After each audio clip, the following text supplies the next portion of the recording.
नमो तस् भगवतो अरहतो सम्मा संबुद्धस्स। नमो तस् भगवतो अरहतो सम्मा संबुद्धस्स। नमो तस् भगवतो अरहतो सम्मा संबुद्धस्स।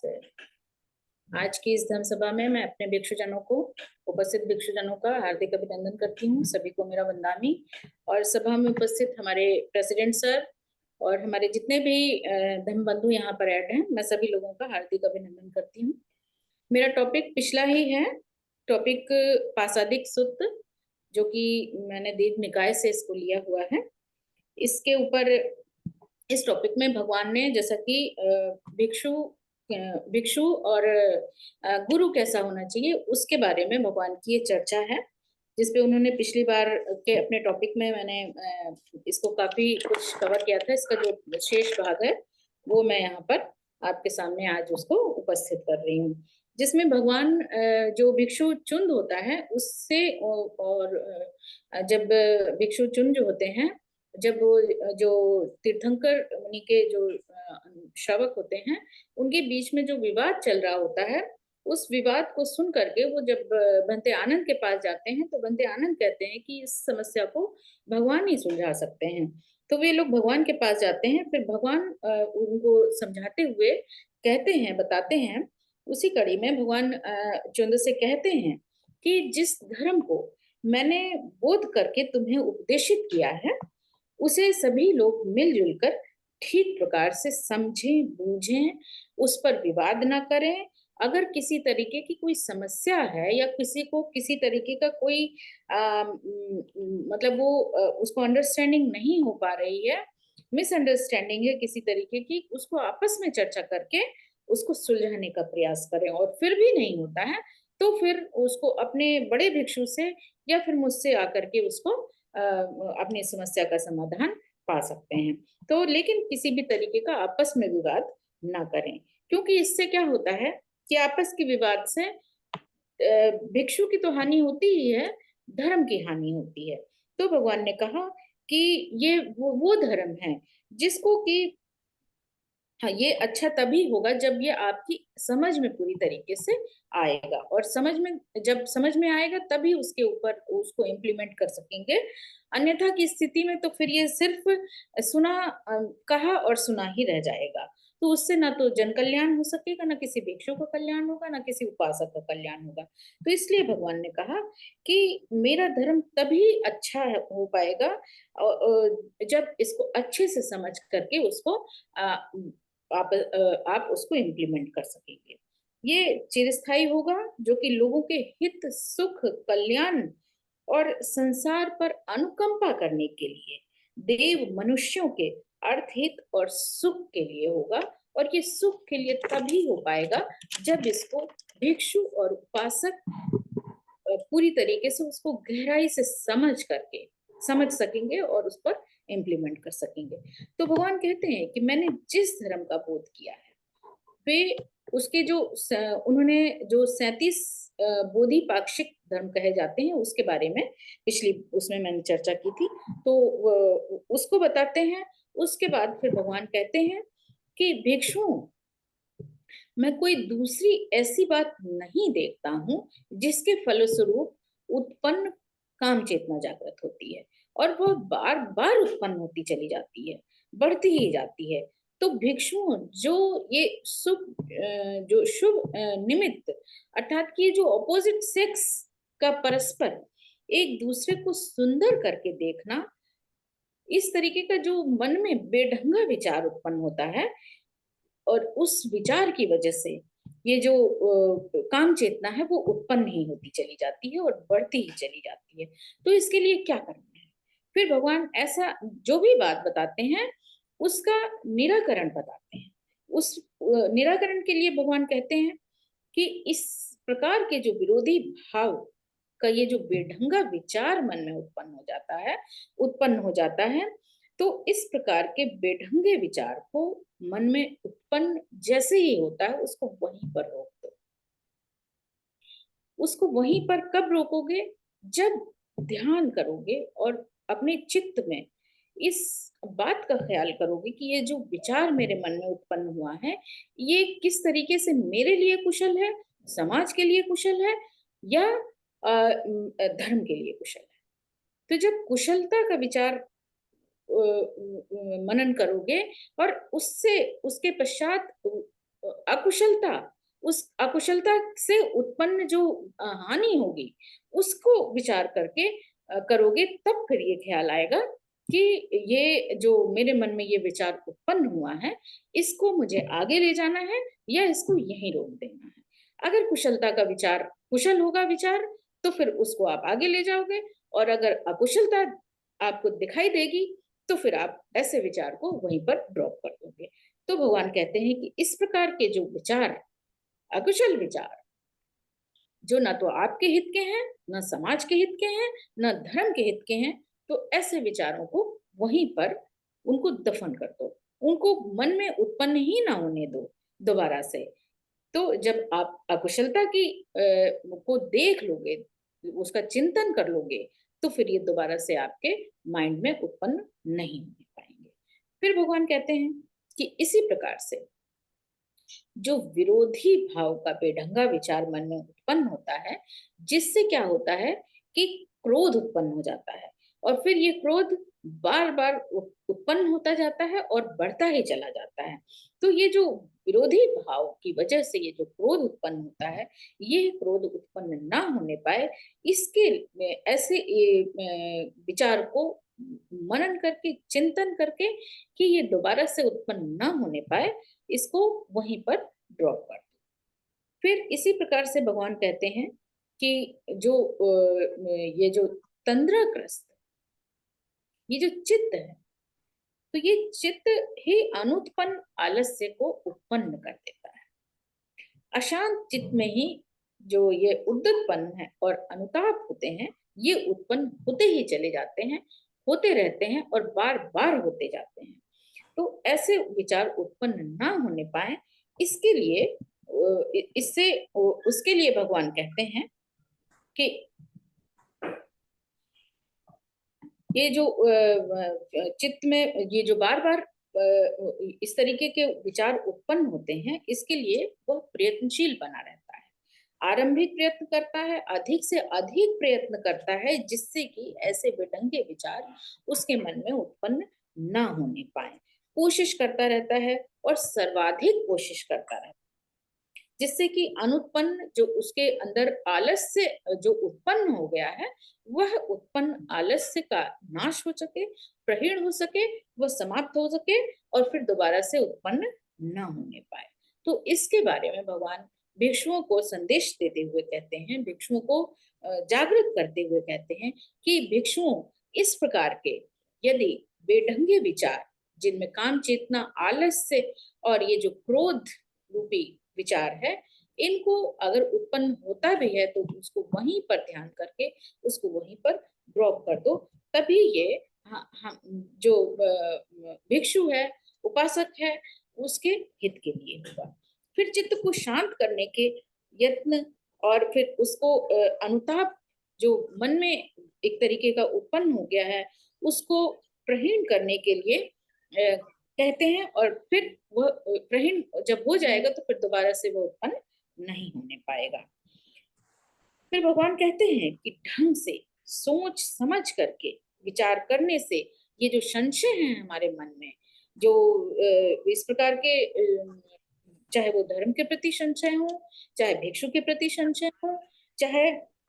आपस में एक दूसरे के प्रति संशय हो, वे प्रहीण हो जाते हैं, उत्पन्न नहीं होने पाते हैं, और फिर वहीं पर ये drop। तो इस प्रकार से भगवान कहते हैं कि कुशल अभ्यास न करने से क्या हानि होती है। जब हम कुशल अभ्यास नहीं करते हैं, तो हमारा जो ये चित्त है, फिर ये निकम्मा हो जाता है, फिर ये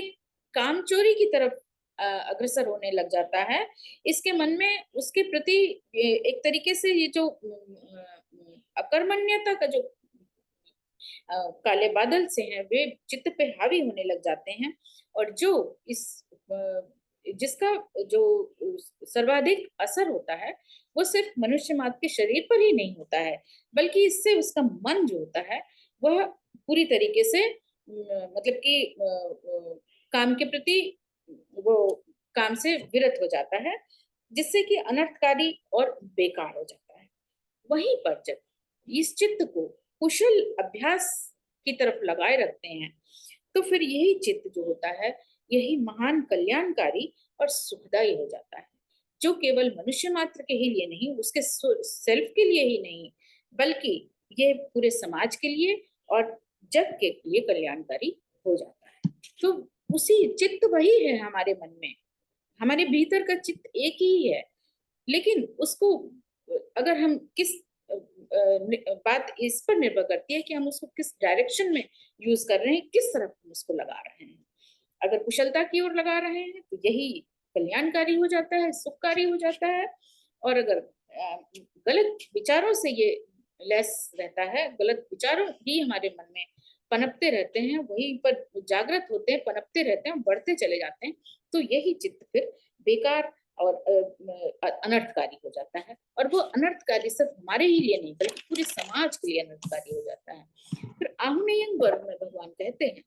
बताते हैं कि जिस भिक्षु में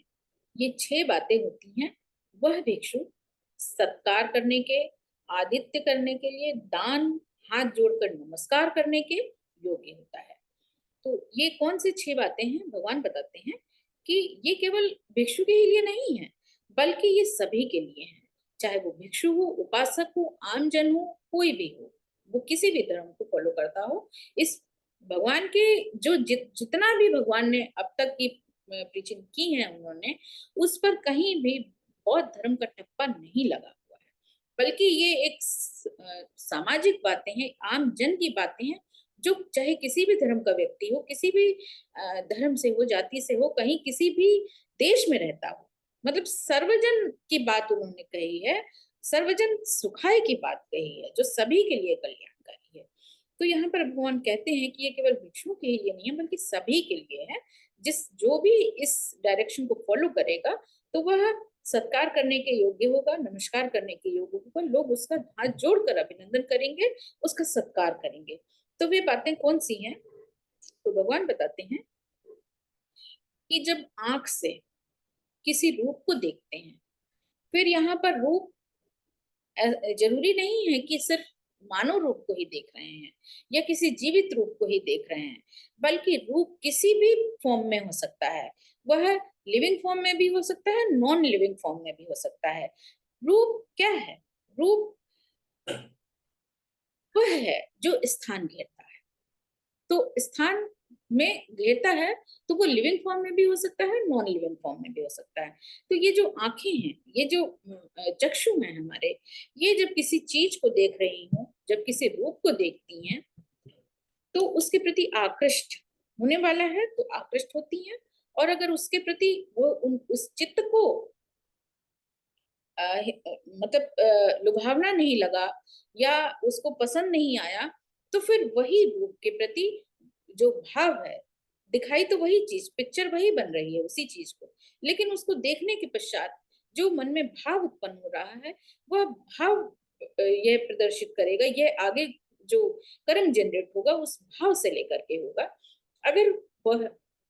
मतलब देखने में अच्छा लगा, सुंदर लगा, उसको बहुत लुभाया उस रूप ने, तो उसके प्रति आकृष्ट होकर उसको पाने की कोशिश करेगा हर हाल में। और वहीं पर अगर वही रूप उसको अच्छा नहीं लगा, उसके प्रति उसके मन में घृणा का भाव उत्पन्न हो गया है, तो उसी रूप को वह जल्दी से जल्दी फिर उसको डिस्ट्रॉय करने की कोशिश करेगा या उससे दूर जाने की कोशिश करेगा। तो रूप वही है। बात यहाँ पर सिर्फ आपके चित्त में उसने कैसा असर डाला, वह निर्भर करता है कि वो रूप आपके अंदर किस तरीके की भावना जागृत करेगा। तो उस रूप के प्रति मन में राग, और एक तरफ राग उत्पन्न होगा, वहीं जब अच्छा नहीं लगेगा तो वहीं पर द्वेष उत्पन्न हो जाएगा। लेकिन फिर भगवान कहते हैं कि जब उस रूप को देखने के प्रति, जब उसको इन दो भावों से नहीं देखोगे, उपेक्षा के भाव से देखोगे, उपेक्षा की भावना से देखोगे, तो फिर जो आपके मन में ना तो राग उत्पन्न होगा और ना ही द्वेष उत्पन्न होगा। इसी प्रकार से जो पांचों इंद्रियां हैं, उनमें जो हमारी पांचों इंद्रियां हैं, चाहे गंध के प्रति हो, जब गंध बहुत प्रिय लगती है, जब कोई भी हम इनहेल करते हैं वह प्रिय लगती है, तो फिर हम उसको बार बार इनहेल करने की कोशिश करते हैं। और वहीं पर जब किसी ऐसे एरिया में चले जाते हैं जहाँ कूड़ा हो या गंध अप्रिय गंध हो रही हो, तो उस जगह से हम जल्दी से जल्दी हट जाना चाहते हैं, या फिर उसको नाक बंद कर लेते हैं, उसको इनहेल करना नहीं चाहते हैं, नहीं कोशिश करते हैं कि वो हमारे अंदर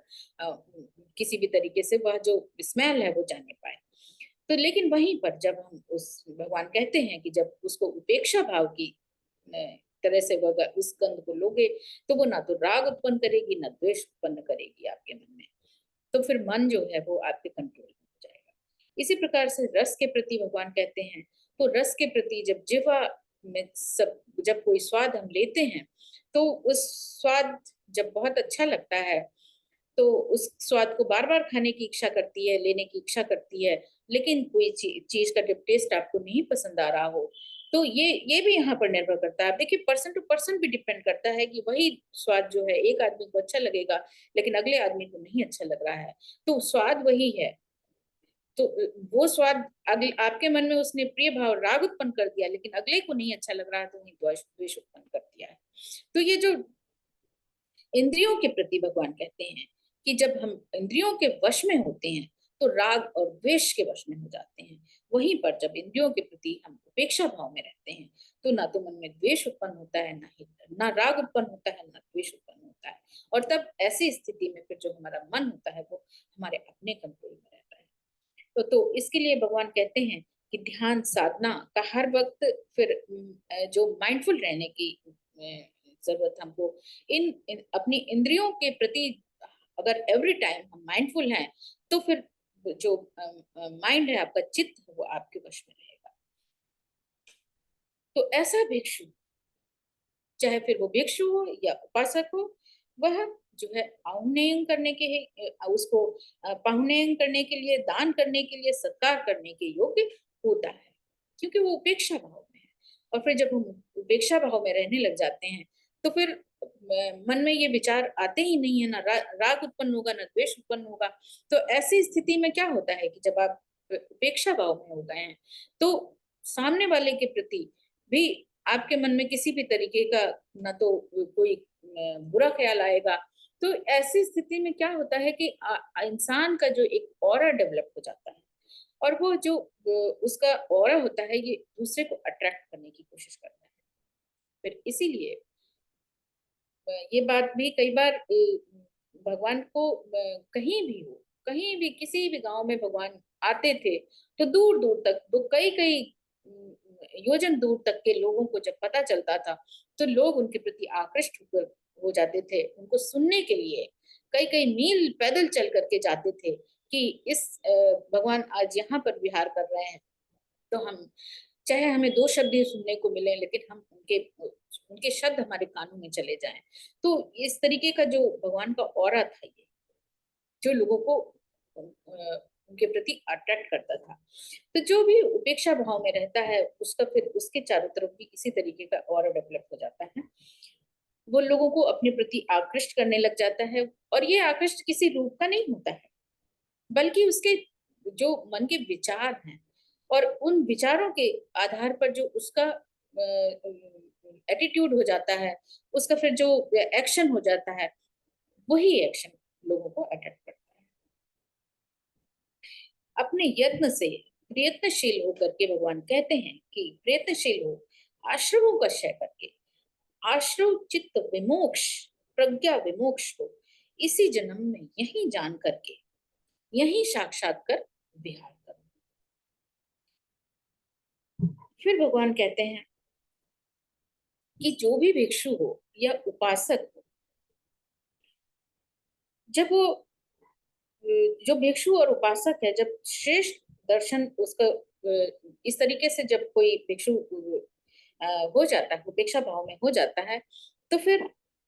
ऐसे भिक्षु को लोग फिर अपने घर में बुलाने की कोशिश करते हैं, उनको दान देने की कोशिश करते हैं उसके प्रति, क्योंकि लोगों को फिर ये चीज लगती है कि ये भिक्षु जो है वास्तव में दान देने योग्य है, वास्तव में सत्कार करने के योग्य है, वास्तव में इस आदि हाथ जोड़ करके नमस्कार करने के योग्य है। तो और ये जो सम्मान की लोगों के मन में जो ये एक तरीके का विचार उत्पन्न हुआ है, तो ये विचार आपके भिक्षु के कर्मों के आधार पर ही उत्पन्न हुआ होता है। और ऐसे भिक्षु के लोग उसका अनुश्रवण करने की कोशिश करते हैं। भिक्षु उपासक श्रेष्ठ दर्शन और फिर उसके श्रवण का लाभ लेने के लिए लोग प्रयत्नशील रहते हैं। उसकी जो श्रेष्ठ शिक्षा है उससे परिचर्चा करने की कोशिश करते हैं। और फिर भगवान कहते हैं कि इसी लोक में नहीं बल्कि परलोक में भी जो ऐसा भिक्षु हो या उपासक हो, उसका गुणगान इसी लोक में नहीं बल्कि परलोक में भी उसका गुणगान होता है। एक भिक्षु जिसके आश्रम जो है वो क्षीण हो जाते हैं, फिर वो भिक्षु भी हो सकता है और उपासक भी हो सकता है, जो अपने आश्रमों को क्षीण कर देता है, तो वो अनाश्रम होकर के विहार करता है, तो वो पानातिपाता का ध्यान करता है। ऐसा भिक्षु हो चाहे उपासक हो, जब वो अपने आश्रमों को क्षीण करता है तो फिर एवरी टाइम कोशिश करता है कि किसी भी तरीके की कोई हिंसा उसके द्वारा ना होने पाए। अब ये हिंसा जो है, ये हिंसा केवल जीव मात्र की हिंसा नहीं है,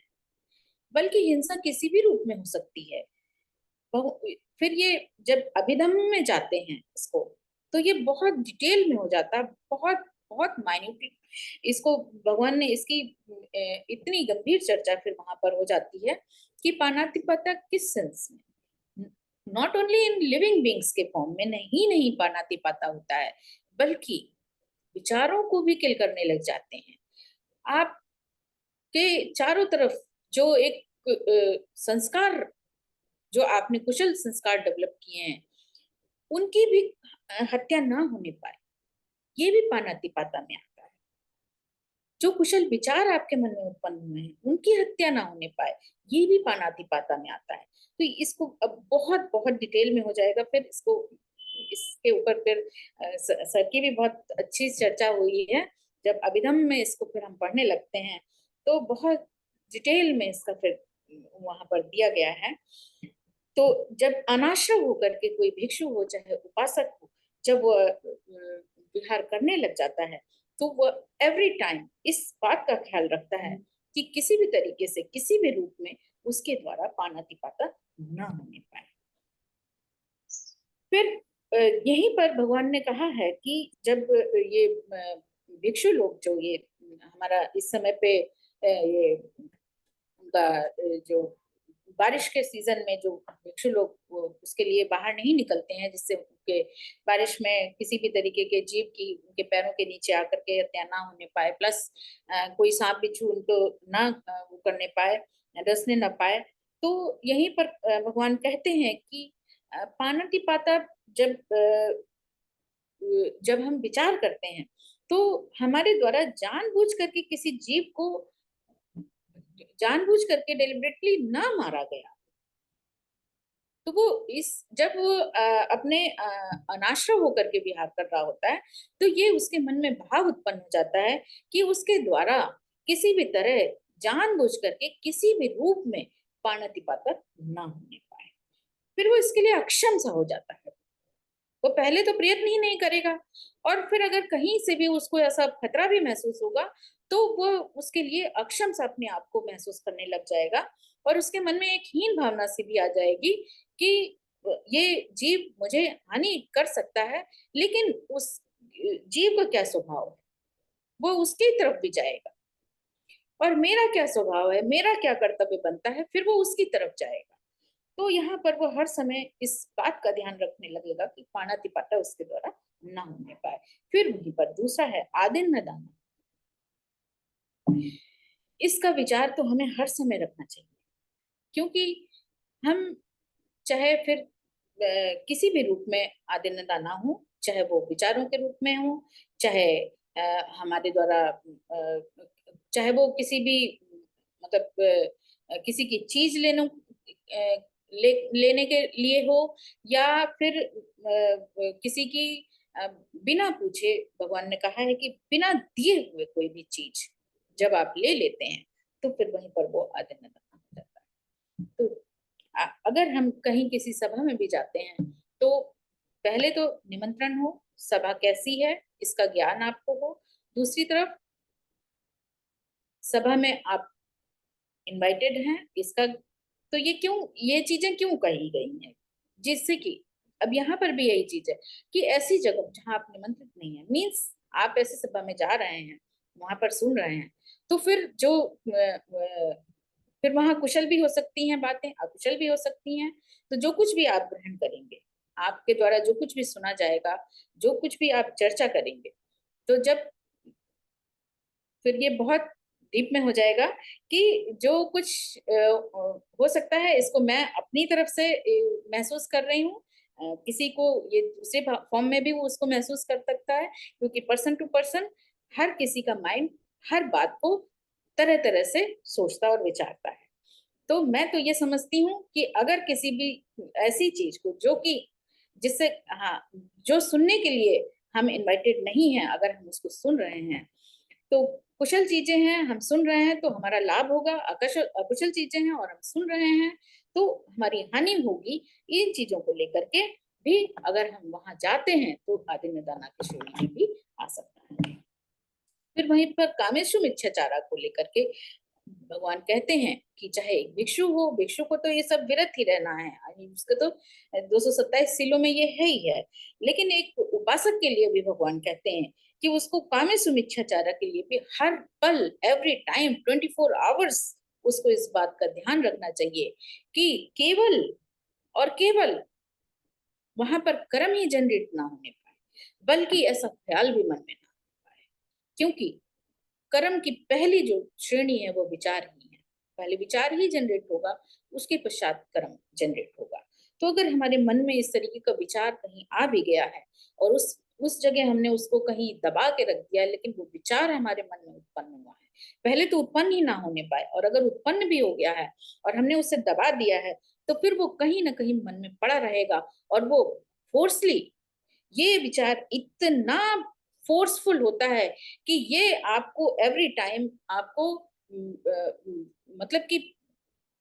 पिन करता रहेगा, हर समय वो चुभता रहेगा आपके मन में, और वो जब तक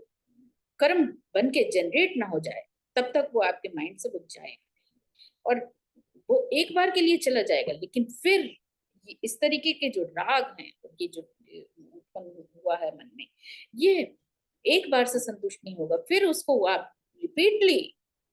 उसको रिपीट करते चले जाएंगे, क्योंकि एक एक बार में जब आपने जिस चीज का,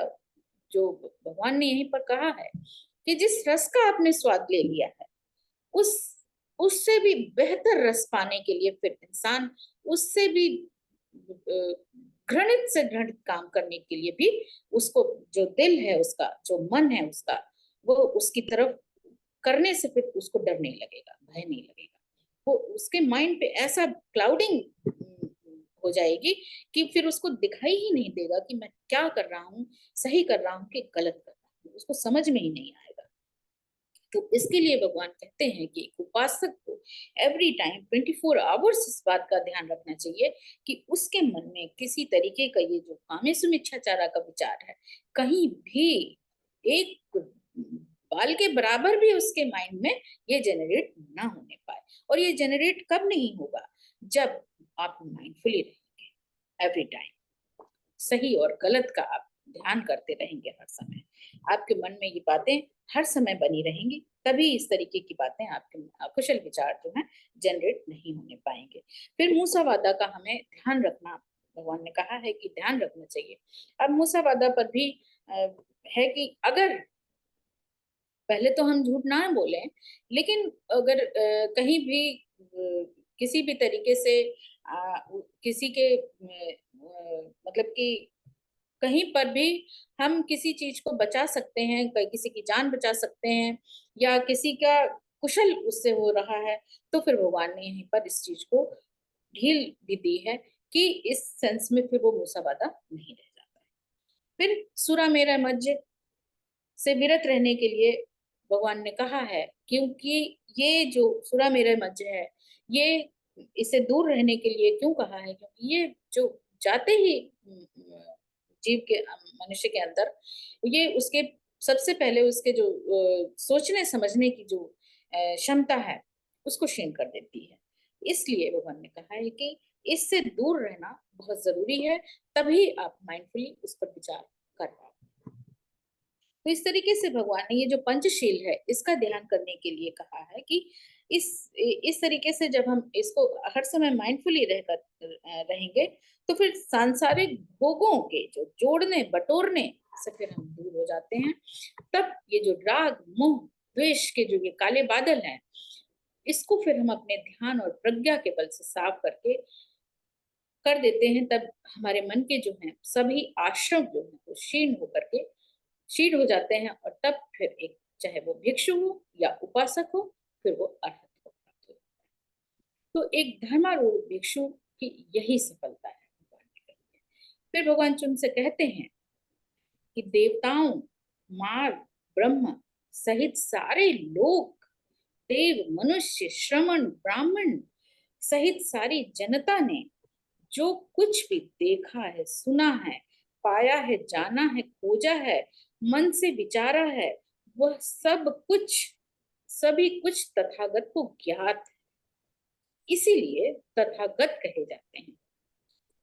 गौतम बुद्ध को, भगवान को सभी लोग इसीलिए तथागत कहते हैं, क्योंकि वो सभी तथ्यों से अवगत होते हैं।